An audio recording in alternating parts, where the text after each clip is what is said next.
I got more information and more clarity about this Dina Manzo case.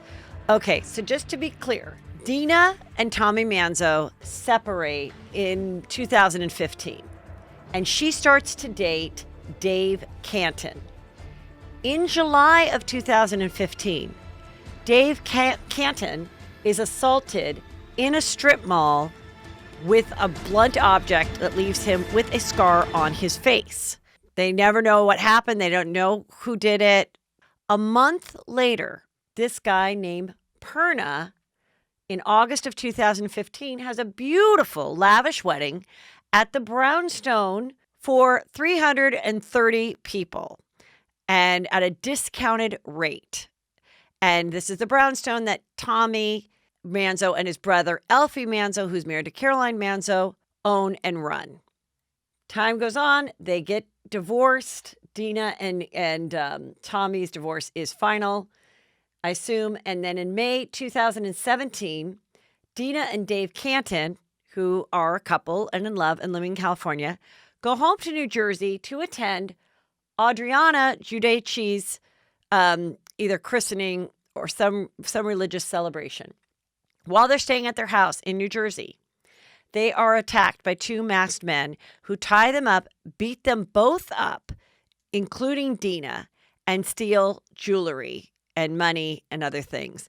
And when they do this, they say something like, "This is for fucking with people in Paterson or some city in New Jersey." It's terrible. We hear about this. It's awful.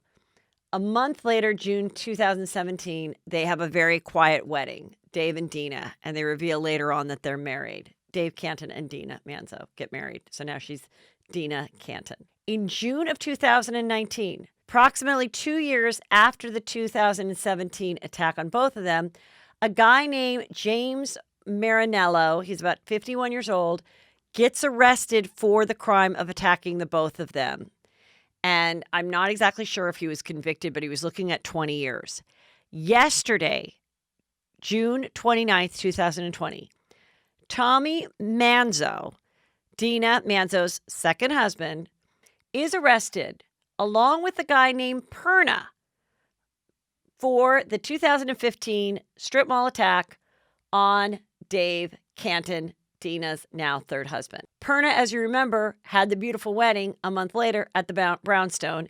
And in the indictment papers, it says that they believe that Tommy hired Perna to beat up Dave Canton because he was upset that he was seeing his then wife, in which they were separated, and in return gave him a very discounted wedding at the Brownstone, which he enjoyed a month later. So that's where we're with in this story. Now, whether the attack 2 years later, whether this guy, Marinello, had anything to do with Perna or Manzo, we don't know. Maybe they feel they have enough to get him on this, but not for that. Maybe they're completely unrelated. Seems like some pretty horrible luck. Glad that she's safe. And obviously, now let's get into the weirdness of what this is even going to make their already weird sister relationship between Dina and Caroline Manzo.